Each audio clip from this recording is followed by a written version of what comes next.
খেতে হবে তুলার মতো নরম, মুখে দিলেই মিলিয়ে যাবে ফুমের মতো সফট। আমার মনে হয় এত সহজ আর কোনো পিঠা বা কেক বানানোর রেসিপি নাই।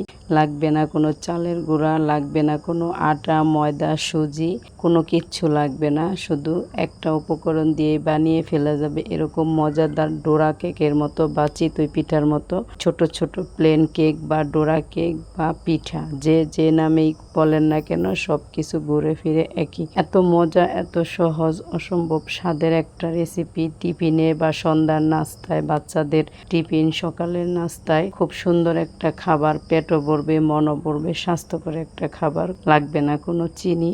অসম্ভব মজার এই নাস্তাটা বানাতে হলে তাহলে পুরো ভিডিওটা দেখতে থাকেন, আমার পাশেই থাকেন, চ্যানেলটা সাবস্ক্রাইব করে লাইক দিয়ে পুরো ভিডিওটা দেখেন। এই তো দেখেন ভিতরে কি সুন্দর জালিদার, একদম নরম তুলতুলে সফট একটা রেসিপি। যে কেউ বানাতে পারবে, ছোট থেকে বাচ্চা সবাই বানাতে পারবে এবং পছন্দ হবে। ছোট থেকে বাচ্চা এবং বুড়ো সবাই বানাতে পারবে, খেতে পারবে। অনেক সুন্দর। আসসালামু আলাইকুম, কোহিনুর মিনি কিচেন অ্যান্ড ব্লগে সবাইকে স্বাগতম। সবাই কেমন আছেন? অবশ্যই আল্লাহর রহমতে ভালো আছেন, আমিও ভালো আছি।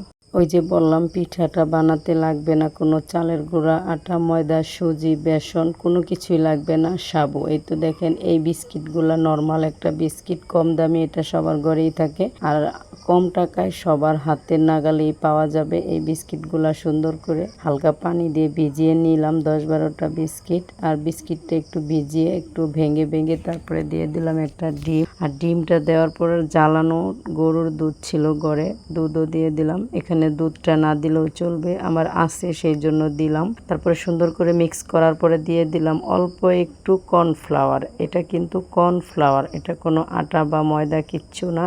এটা হচ্ছে 8-10 চামচের মতো কর্নফ্লাওয়ার। আর দিয়ে দিলাম 1 টেবিল চামচের চেয়ে একটু বেশি, ধরেন 1.5 টেবিল চামচের চেয়ে কম বেকিং পাউডার। চিনি লাগবে না। এটা দিয়ে সুন্দর করে একটা ডো বানিয়ে নিলাম। চলে আসলাম চুলার পারে, কড়াইতে হালকা তেল দিয়ে দিলাম ছোট ছোট পিঠার মতো করে, চিতই পিঠার মতো করে দিয়ে তারপরে ঢেকে দিব।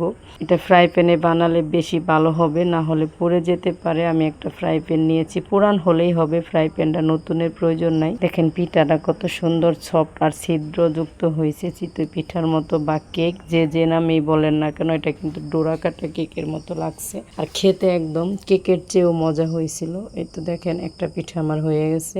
আমি দেখানো বা বোঝার সুবিধার্থে আরেকটা পিঠা দিয়ে আপনাদেরকে দেখাচ্ছি। এই তো দেখেন আমি 2 চামচ করে দিয়ে সুন্দর করে একটু মোটা টাইপ করে দিচ্ছি, চাপড়ির মতো করে। এটা হালকা ফুলে যাবে যেহেতু বিস্কুট এটা আর বেকিং পাউডার। অসম্ভব মজার একটা খাবার, পেট ভরছে। আমার ছেলে দুপুরবেলা সকালবেলা 2 টাইমে খাইছে, দুপুরে ভাত খাইনি। আর আমি 1 পিস পাইছি ভাগেও আমি পাইনি। এতটা মজার খাবার এটা। সাথে কলা দিলে আরেকটু মজা হতো, আমার মনে হয় কলাটা ছিল না।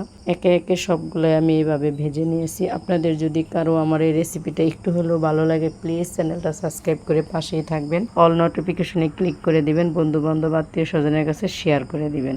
নতুন হলে ভিডিওটা চ্যানেলটা সাবস্ক্রাইব করে লাইক দিয়ে পুরো ভিডিওটা দেখে শেষ করবেন। আর পুরান বন্ধুদের ভিডিওটা দেখবেন পুরো লাইক দিয়ে দেখার জন্য অসংখ্য অসংখ্য ধন্যবাদ আমার পাশে থাকার জন্য। আর আমাকে আপনারা যদি একটা কমেন্ট করেন, চ্যানেলটা সাবস্ক্রাইব করেন, আমার মনের মধ্যে এত খুশি লাগে কি বলবো। নতুন চ্যানেল খুলছি, খুব উৎসাহ লাগে যে আমি আরও সুন্দর ভিডিও করি, কিন্তু করতে পারি না কোয়ালিটিফুল ভিডিও। যা পারি তাই আপনাদের কাছে শেয়ার করি। পিঠাটা দেখেন কি সফট আর কি নরম হয়েছে, আবার চাপড়ির মতন কিন্তু লেতাও হয় নাই, দাঁতে লাগবে না, একদম ঝরঝরা একটা তেলের পিঠার টাইপ হয়েছে বা পোয়া পিঠা, যেটাই বলেন। একদম অনেক মজার একটা পিঠা। তাহলে সবাই বানিয়ে খাবেন, কমেন্ট করে আমাকে বলবেন। আর আমার পিঠা রেসিপিটা কেমন হয়েছে বা কেকের রেসিপিটা সবাই কিন্তু কমেন্ট করতে ভুলবেন না, কমেন্ট করতে বলবেন। আপনাদের কমেন্ট পেলে আমার আরও আগ্রহ বা উৎসাহ জাগে, আমি ভিডিও বানাই বা আপনাদের কাছে ভিডিও শেয়ার করি। আজকে এই পর্যন্তই, দেখা হবে নেক্সট অন্য কোনো ভিডিওতে। তা